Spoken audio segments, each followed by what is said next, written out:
Very good morning అండి. నిన్న తిరుపతిలో ఇండియా టుడే ఎడ్యుకేషన్ సదస్సు జరిగిందండి. ఆ సదస్సులో జగన్మోహన్ రెడ్డి గారు కూడా పాల్గొన్నారు.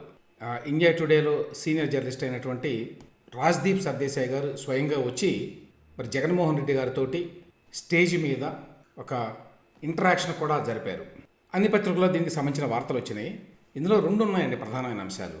ఒకటి ఏంటంటే ఎడ్యుకేషన్ గురించి వాళ్ళు మాట్లాడింది, రెండవది పాలిటిక్స్ గురించి వాళ్ళు మాట్లాడింది. సో మనం రెండింటిని విడివిడిగా చూద్దాం. ముందుగా ఎడ్యుకేషన్కి సంబంధించి రాజ్దీప్ సర్దేశాయ్ మంచి జర్నలిస్ట్ అండి, బ్యాలెన్స్డ్ జర్నలిస్టు. కానీ ఇక్కడ మాత్రం నాకు ఒక సమస్య ఉంది రాజ్దీప్ సర్దేశాయ్ గారితో. ఏమిటంటే అది ఇప్పుడు ఎడ్యుకేషన్ కాంక్లేవ్ అనేది పెట్టి తిరుపతిలో ఆంధ్రప్రదేశ్ ప్రభుత్వం దగ్గర డబ్బులు తీసుకొని దానికోసం 4 సెషన్స్ పెట్టారు 2 డేస్లో. ఈ 4 సెషన్స్లో ఒక సెషన్లో జగన్మోహన్ రెడ్డి గారు పాల్గొన్నారు. మిగతా 3 సెషన్స్ కూడా ఆంధ్రప్రదేశ్లో జగన్మోహన్ రెడ్డి గారి ప్రభుత్వం ఏ విధంగా మరి గొప్ప మార్పులు తీసుకొస్తోంది విద్యారంగంలో అనే అంశాల గురించి మాట్లాడారు. జగన్మోహన్ రెడ్డి గారు ఈ మధ్యకాలంలో ఏంటంటే ఒక champion of reforms in the education sector అన్నట్టుగా ఒక ప్రొజెక్షన్ ఇచ్చుకుంటున్నారు. దానికి సంబంధించి చాలామంది చేత మాట్లాడిస్తున్నారు కూడా. జగన్మోహన్ రెడ్డి గారు చాలా విప్లవాత్మక మార్పులు తీసుకొస్తున్నారు విద్యారంగంలో ఆంధ్రప్రదేశ్లో. అందులో భాగంగానే ఈ కార్యక్రమం అంతా జరిగింది. ఎప్పుడైతే ఇండియా టుడే వారు ఈనాడు లెక్క ప్రకారం అయితే 4,20,00,000 రూపాయలు ఈ 2 రోజుల సదస్సుకి వాళ్ళు పే చేశారు ఏపీ గవర్నమెంట్. అది తీసుకొని మీరు మాట్లాడారో సహజంగానే మీరు క్రిటికల్గా మాట్లాడలేరు. కాబట్టి ఇందులో ఎక్కువ టైము జగన్మోహన్ రెడ్డి గారిని పొగడ్డానికి సరిపోయింది రాజ్దీప్ సర్దేశాయ్ గారికి. గవర్నమెంట్ ఏం చెప్తోందో whatever the government claims in the education sector అన్నమాట, అచీవ్మెంట్స్ అవన్నీ వాస్తవాలు అన్నట్టుగా తీసుకొని వాటి గురించి మాట్లాడారు. అందులోనే మీరు డబ్బులు తీసుకొని మాట్లాడారు కాబట్టి దానికి క్రెడిబిలిటీ ఉండదు, ఫస్ట్ పాయింట్. రెండవది ఇందులో ఉన్నటువంటి అంశాలు చూడండి. ఈ అంశాలు ఏమిటంటే ఏమన్నారు రాజ్దీప్ సర్దేశాయ్ గారు? ఒకటి, మీరు బ్రహ్మాండమైన మార్పులు తీసుకొస్తున్నారు విద్యారంగంలో, కానీ దానికి సంబంధించి ఎక్కడా మాట్లాడలేదు, బయటకు వచ్చి అసలు ఇంటర్వ్యూలు కూడా ఇవ్వలేదు, నేషనల్ మీడియాలో కూడా మీరు పెద్దగా ఇవ్వలేదు. అంటే మీరు మీ పనే మాట్లాడాలి, మీరు మాట్లాడాల్సిన అవసరం లేదు అని చెప్పి అనుకుంటున్నారా అని ఒక పాజిటివ్ టోన్ తోటి మాట్లాడారు. కానీ మరి రాజ్దీప్ సర్దేశాయ్ గారికి తెలిసి ఉండాలి, జగన్మోహన్ రెడ్డి గారు అధికారంలోకి వచ్చిన తర్వాత ఈ 4.5 ఏళ్లలో ఒక్కటి కూడా ప్రెస్ కాన్ఫరెన్స్ నిర్వహించలేదు. ప్రజాస్వామ్యంలో అది కనీసమైనటువంటి కర్తవ్యం అధికారంలో ఉన్న వాళ్ళకి. జాతీయ స్థాయిలో నరేంద్ర మోదీ గారు మరి ఇన్నేళ్ళు ఆయన అధికారంలో ఉన్నాడు, 9.5 ఏళ్ల పాటు, ఒక్కసారి కూడా ప్రశ్న అడ్రస్ చేయలేదు. అంటే తను సబ్జెక్ట్ చేసుకోలేదు స్క్రూటనీకి అనేటువంటి విమర్శ జాతీయ స్థాయిలో అన్ని పత్రికలు చాలా భారీతం చేస్తుంటాయి. అందులో రాజ్దీప్ సర్దేశాయ్ గారు కూడా ఉన్నారు. ఈయన అసలు ఒక్క ప్రెస్ మీట్ కూడా పెట్టలేదు ఎప్పుడు మోదీ గారు అని చెప్పి. మరి జగన్మోహన్ రెడ్డి గారు కూడా ఒక్క ప్రెస్ మీట్ కూడా పెట్టలా. ప్రస్తుతం ఇంటరాక్షన్ అనేది లేదు. ఆయన ఓన్లీ గవర్నమెంట్ డబ్బులతోటి ఒక మీటింగ్ పెట్టుకొని బటన్ నొక్కేటువంటి కార్యక్రమం పెట్టుకొని అందులో తనకి ఇష్టారాజ్యంగా ఏకపక్షంగా మాట్లాడతాడు. దీనికి ముందు కూడా ఒక సభ జరిగిందండి, గవర్నమెంట్ సభ, ఈ బటన్ నొక్కుడు కార్యక్రమం. అందులో కూడా ఆయన గతంలో లాగానే అందరినీ విమర్శించాడు. చంద్రబాబు నాయుడు గారు అన్నారు, పవన్ కళ్యాణ్, దత్తపుత్రుడు, ఇట్లాంటివన్నీ కూడా మాట్లాడాడు ఆయన. కాబట్టి ఇంతవరకు ప్రెస్ ఎదురుగా నిలబడి ఎక్స్పోజ్ చేసుకున్న తాను నేను సమాధానాలు చెప్తాను అని చెప్పి ముందుకు రాలా. ఆ విషయం తెలుసా లేదా రాజ్దీప్ సర్దేశాయ్ గారికి అనే విషయం మనకు తెలియదు. అంటే చాలా విషయాలు వీళ్ళకి తెలియవండి. సహజంగానే జాతీయ స్థాయిలో జర్నలిస్టులు కాబట్టి ఈ రాష్ట్రాల్లో జరిగేటువంటి అంశాల గురించి లోతైన అవగాహన ఉండదు, అంతవరకు అండర్స్టాండబుల్ అనుకోండి. రెండవది, ఇంత మాట్లాడారు కదా ఎడ్యుకేషన్ గురించి, ఏవో చాలా చేస్తున్నారు. ఐబీ ఇంటర్నేషనల్ బ్యాక్లరేట్ ఏదో ఉన్నది, ఒక పెద్ద, అది ఒక విధానం అన్నమాట స్కూల్ ఎడ్యుకేషన్. అవన్నీ పట్టుకొస్తున్నారు, బైజూస్ని పట్టుకొచ్చారు కాంటెంట్, అలాగే ట్యాబ్లెట్స్ ఇస్తున్నారు పిల్లలకి, ఇట్లాంటివన్నీ మాట్లాడారు. ఇంగ్లీష్ మీడియం పెడుతున్నారు, అది పెద్దది కదా. నాడు నేడు పేరుతోటి కొన్ని చేశారు అని. ఇందులో 2 విషయాలు ఏంటంటే, ఒకటి, నాడు నేడు పేరుతోటి జగన్మోహన్ రెడ్డి గారు బహుశా కొంత మంచి చేసి ఉండొచ్చు ఎడ్యుకేషన్ రంగంలో. మరి పాత భవనాలన్నీ కొట్టేసి గవర్నమెంట్ స్కూల్స్ని వాటి యొక్క రూపురేఖలను మార్చేసాము అని చెప్పుకుంటున్నారు. అయితే ఆబ్జెక్టివ్గా ఎంత మారింది ఏమిటి అనే విషయం మనకు తెలియదు. అందులో నిజంగా జరిగి ఉండొచ్చు, జరిగి ఉండకపోవచ్చు. ఎందుకంటే థర్డ్ పార్టీ అసెస్మెంట్ లేదు ఇందులో ఎక్కడ. ప్రభుత్వం వాళ్ళు చెప్పుకుంటున్నారు. ఇప్పుడు ఇండియా టుడే లాంటి వాళ్ళు వచ్చి వాళ్ళు ప్రభుత్వం ఏది చెప్తే అది చిలక పలుకులాగా పలుకుతున్నారు, తెలియదు ఒకటి.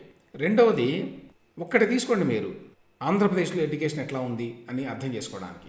ఆంధ్రప్రదేశ్లో లిటరసీ లెవెల్స్, అక్షరాస్యత శాతం అండి, జాతీయ స్థాయిలో అన్నిట్లో మనం చాలా జాతీయ స్థాయి సగటు కంటే ఎక్కువ ఉంటాం జనరల్గా. మరీ అంత వెనకబడిన రాష్ట్రం కాదు ఏపీ గతంలో. కానీ లిటరసీ లెవెల్స్లో మనం ఎప్పుడు వెనకబడే ఉన్నామండి. జగన్మోహన్ రెడ్డి గారు ఈ టైంలో కూడా మనం ఎంతున్నామో తెలుసండి, 67% అక్షరాస్యత ఆంధ్రప్రదేశ్లో. జాతీయ స్థాయిలో సగటు 77%. అంటే జాతీయ స్థాయి కంటే 10% తక్కువ. చాలా రాష్ట్రాలు జాతీయ సగటు కంటే ఎక్కువ ఉన్నాయి. తమిళనాడు, కేరళ ఇట్లాంటివన్నీ కూడా 77% కంటే ఎక్కువ మంది అక్షరాస్యత. అక్షరాస్యత అంటే ఏంటండి? చదవడం రాయడం వచ్చిన వాళ్ళు అనమాట. అంతే, అంతకుమించి ఏమీ లేదు. అది కూడా లేదు ఆంధ్రప్రదేశ్లో. 67% మందికి మాత్రమే అక్షరాస్యులు ఆంధ్రప్రదేశ్లో. దానిని జగన్మోహన్ రెడ్డి గారు అధికారంలోకి వచ్చిన తర్వాతే అదేమీ పెరగల ఆ సంఖ్య. మరి ఇన్ని చేస్తామని చెప్పారు కదా. గతంలో చంద్రబాబు నాయుడు గారు ఉన్నప్పుడు కూడా అది పెరగలేదండి, ఇప్పుడు పెరగల. 67% దగ్గరే కొట్టుకుంటున్నాం మనం ఇంకా. అట్లాంటప్పుడు మరి విద్యారంగంలో గొప్ప మార్పులు తీసుకొచ్చారు అని చెప్పి ఎట్లా అంటారు? అది ఒక సమస్య. రెండవది ఇక పాలిటిక్స్. ఈ పాలిటిక్స్కి సంబంధించి అన్ని పేపర్లో కూడా ఏమొచ్చిందంటే కొంచెం నెగిటివ్ ప్రొజెక్షన్ చేయడానికి ఈనాడులోనూ జ్యోతిలోనూ జరిగింది. అదేంటంటే ఇప్పటికిప్పుడు దిగిపోవాల్సి వచ్చిన విచారం లేదు అని ఒక మాట అన్నాడట జగన్మోహన్ రెడ్డి గారు. దాన్ని ఏదో నెగిటివ్గా ప్రొజెక్ట్ చేయబోయారు.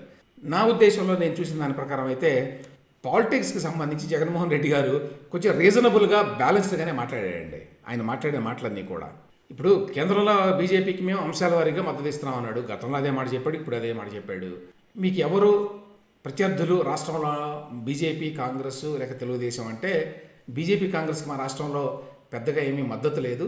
మాకు ప్రధాన శత్రువు ప్రత్యర్థి తెలుగుదేశం, జనసేన కంబైనే అని చెప్పాడు. అది కూడా వాస్తవమే, అందులో ఏ అతిశయోక్తి లేదు. దాంతోపాటు ఒక్కటే ఏంటంటే ఇది కూడా ఎక్కువ ప్రశ్నించలేదు రాజ్దీప్ సర్దేశాయ్ గారు. చంద్రబాబు నాయుడు గారి మీద కేసులు, ప్రతిపక్ష నాయకుల మీద కేసులు పెట్టడం, జైలుకు పంపించడం ఇట్లాంటి వాటి మీద నాకు అసలు ప్రతీకారమే లేదండి. ఓన్లీ సిఐడి వారు ప్రభుత్వ యంత్రాంగం వాళ్ళు చేసుకున్నారు, నాకేమీ సంబంధం లేదు. ఒకవేళ ఏదైనా కావాలని చేస్తే కోర్టులు కూడా మరి ఆయన్ని 50 రోజులు జైల్లో పెట్టినాయి కదా అని చెప్పి జగన్మోహన్ రెడ్డి గారు అంటే దాన్ని కూడా ప్రశ్నించాల రాజ్దీప్ సర్దేశాయ్ గారు. అయ్యా, ప్రభుత్వం మీది, కేసులు పెట్టేది మీరు, కాబట్టి మీకేమీ సంబంధం లేదని అనడం కరెక్ట్ కాదు. రెండవది, మీరు కేసు పెట్టినప్పుడు కోర్టు ఏం చేయలేదు. కోర్టు మీరు పెట్టిన కేసును తీసుకోవాల్సిందే ప్రభుత్వం. తీసుకొని ముందైతే జైలుకు పంపించాలి. వాళ్ళు విచారించి ఇదిగో ఈయన నేరస్తుడు, దోషి, ఈయన తప్పు చేశాడు అని కనుక తీర్పిస్తే అప్పుడు చూడండి కోర్టులు కూడా తీర్పిచ్చినాయి అని చెప్పొచ్చు. కోర్టులు ఆయనకి బెయిల్ ఇవ్వనంత మాత్రాన, మీరు జైలుకి పంపిస్తే అడ్డుకోనంత మాత్రాన కోర్టులు మీరు చేసినటువంటి ఆరోపణలను అంగీకరించినట్టు కాదు. ఆ రకమైన ట్విస్ట్ చేస్తే జగన్మోహన్ రెడ్డి గారు దాని గురించి కూడా ప్రశ్నించలేదు రాజ్దీప్ సర్దేశాయ్ గారు అనేది కూడా నా అభ్యంతరం అండి. అదర్వైజ్ నేను హ్యాపీగా దిగిపోతా, ఒకవేళ ప్రజలు కనుక ఓటేయకపోతే నేను చాలా చేశాను అని చెప్పి ఆయన అనడం, అందులో పెద్ద తప్పు పట్టడానికి నాకేమీ కనిపించలేదండి. అది ఒక రకంగా కొంత హ్యూమిలిటీతోనే ఆ మాట అన్నాడు అని చెప్పని అనుకోవాలి. అదేదో నిరాశలో కూరుకుపోయాడు జగన్మోహన్ రెడ్డి అని అయితే నేను భావించటం వల్ల. సో ఓవరాల్గా ఏంటంటే తిరుపతిలో జరిగినటువంటి ఈ ఎడ్యుకేషనల్ కాంక్లేవ్ ఏదైతే ఉందో అది స్పాన్సర్డ్ కాంక్లేవ్. కాబట్టి అందులో ఎడ్యుకేషన్ గురించి మాట్లాడినవన్నీ కూడా పైనే చాలా సూపర్ఫిషియల్. ఇక పొలిటికల్ విషయానికి వస్తే ఓవరాల్గా జగన్మోహన్ రెడ్డి గారు కొంత రీజనబుల్గానే మాట్లాడాడు అని చెప్పి అనుకుంటున్నాను. ఎప్పుడు చెప్పే కొన్ని అబద్ధాలే చెప్పాడు ఆయన, అంతకుమించి కొత్తగా చెప్పిన అబద్ధాలు ఏమీ లేవు అందులో. ఇక తర్వాత సీఎం జగన్ గారు ఆయనకింత ఇన్సెక్యూరిటీ ఎందుకో నాకు అర్థం కాదండి. పెద్ద ఎత్తున భద్రత కల్పించుకుంటాడు. ఆయన బయటకు వెళ్ళినప్పుడు మనకు తెలుసు కదండి, కొద్ది దూరానికి కూడా హెలికాప్టర్ వాడతాడు. ఆయన కనుక ఎక్కడన్నా ఏదైనా జిల్లాకు వెళితే హెలికాప్టర్లో దిగిన తర్వాత ఆ ప్రదేశానికి వెళ్ళడానికి మధ్యలో పెద్ద ఎత్తున పోలీసులు మోహరిస్తున్నారు. 2 రోజుల ముందుగా షాపుల్ని, దుకాణాలను అన్నింటినీ మూసేయిస్తున్నారు. రోడ్డు మధ్యలో ఉన్న చెట్లు నరికేస్తున్నారు, పరదాలు కడుతున్నారు. ఎందుకు ఇట్లా చేస్తారు? ఎందుకు ఇంత ఇన్సెక్యూరిటీ? ఎందుకు ఆయన భద్రతకు వచ్చినటువంటి ముప్పేంటి? ఎందుకంటే ఇప్పుడు మన చంద్రబాబు నాయుడు గారికి ఆయనకి థ్రెట్ ఉందండి. థ్రెట్ పర్సెప్షన్ ఉంది ఎప్పటి నుంచో. ఎందుకంటే 2003లోనే ఆయన మీద నక్సలైట్లు దాడి చేశారు. అది మామూలు దాడి కాదు, క్లేమోర్ మైన్స్ పెట్టారు. త్రుటిలో ప్రాణాపాయం తప్పింది.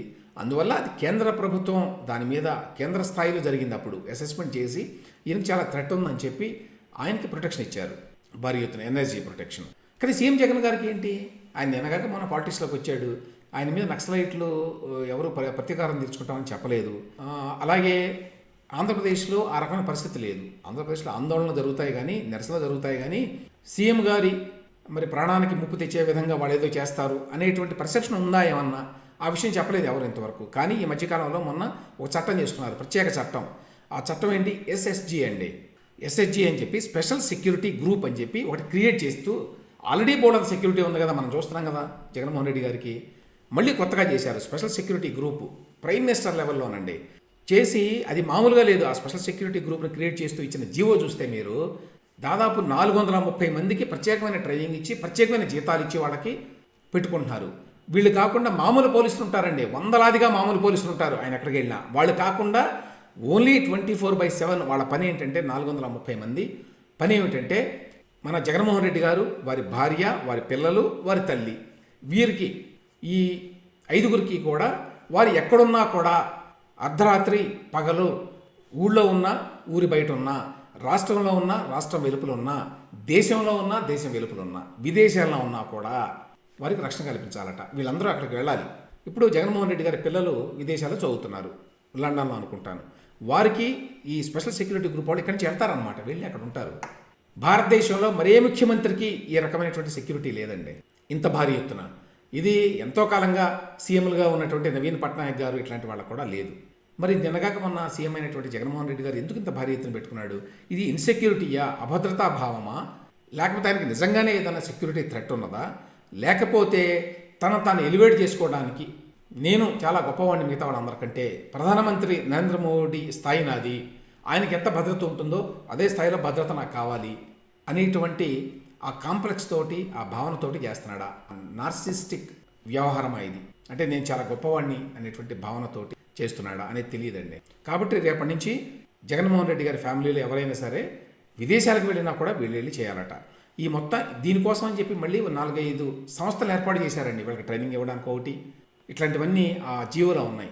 ఇవన్నీ కలిపి సంవత్సరానికి కనీసం 400 కోట్లు లేక 500 కోట్ల వరకు అవుతుందనేది ఒక అంచనా అండి. ఎందుకంటే వీళ్ళందరికీ భారీ ఎత్తున జీతాలు ఉంటాయి ఈ స్పెషల్ సెక్యూరిటీ గ్రూపులో ప్రత్యేకంగా నియమించినటువంటి వ్యక్తులకి.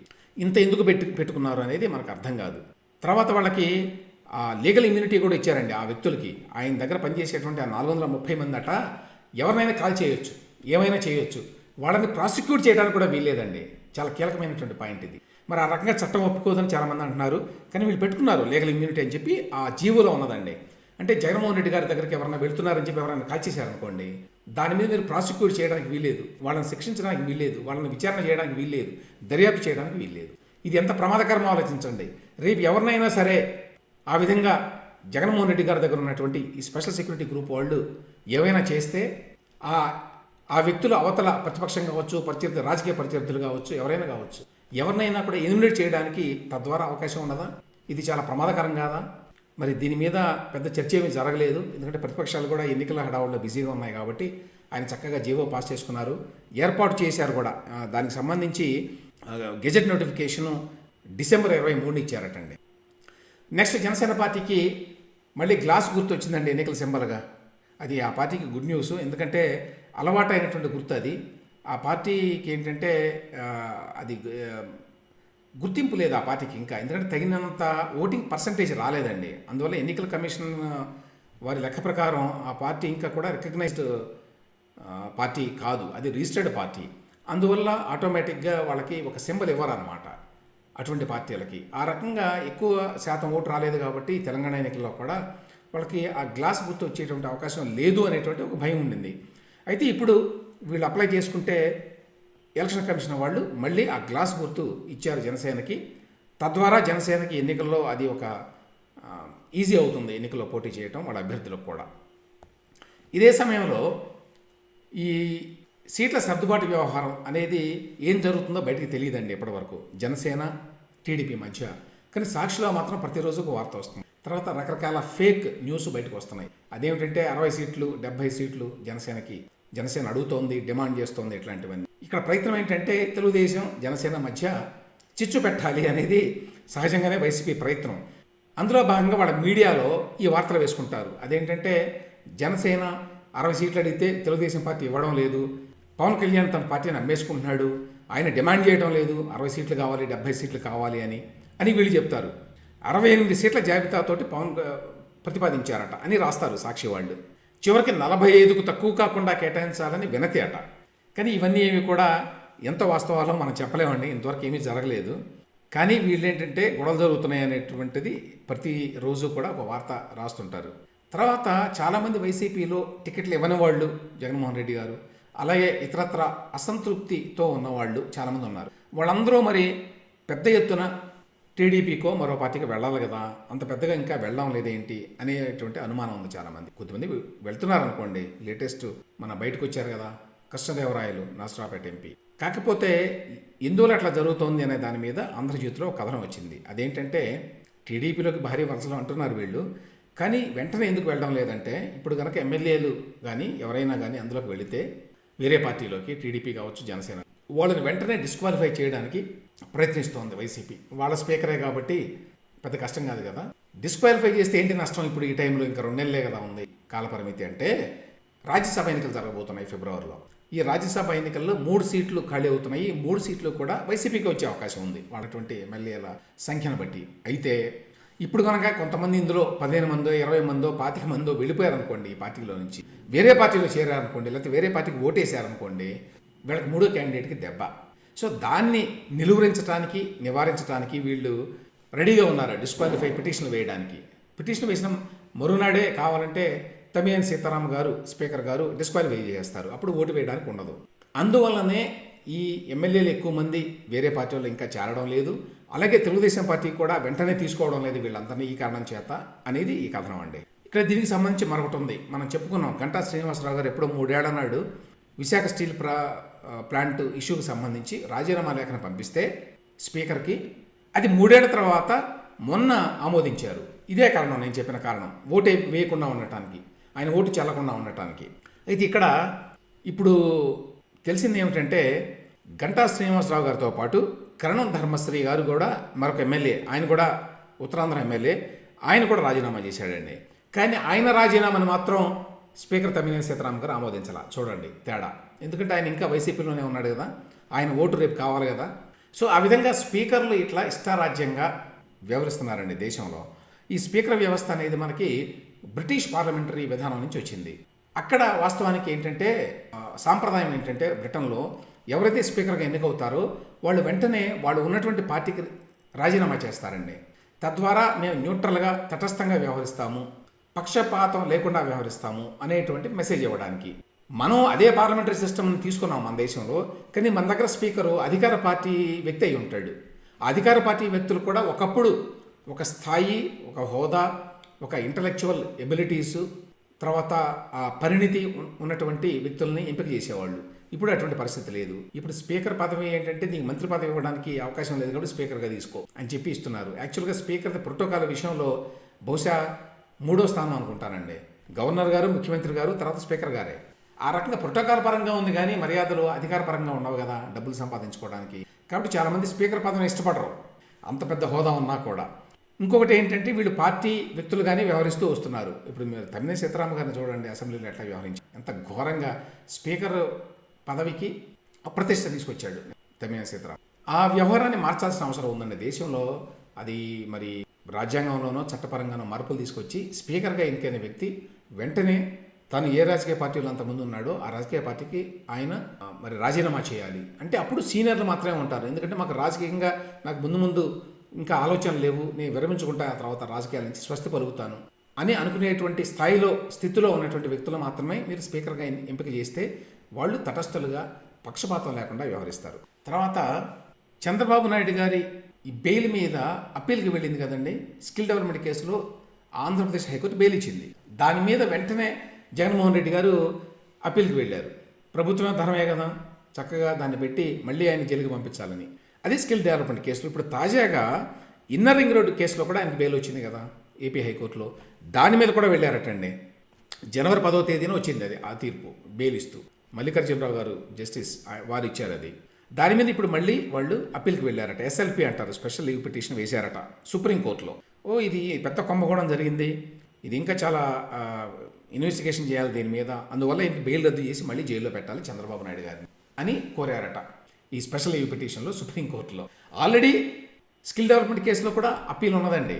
సో స్కిల్ డెవలప్మెంట్ కేసులో బెయిల్ రద్దు చేయమన్నారు, ఇప్పుడు ఇన్నర్ రింగ్ రోడ్ కేసులో బెయిల్ రద్దు చేయమన్నారు. ఇంకా 4 రోజులు అయిన తర్వాత బహుశా వేరే కేసుల్లో కూడా ఆయనకు వచ్చింది కదా, లిక్కర్ కేసులో కూడా వచ్చింది కాబట్టి, శాండ్ కేసులో కూడా వచ్చింది. వాటి మీద కూడా అప్పీల్ చేస్తారా? ఎందుకంటే ప్రభుత్వ ధనం, ప్రభుత్వంలో ఉన్న లాయర్లు, అక్కడ ఢిల్లీలో పెద్ద పెద్ద లాయర్ల మీద డబ్బులు ఇవ్వచ్చు, ఆయనకేమీ ఇబ్బంది లేదు జగన్మోహన్ రెడ్డి గారికి. కాబట్టి వాటి మీద కూడా వేస్తారేమో చూడాలండి. ఇక ఇవ్వండి ఇవాళ వార్తలు.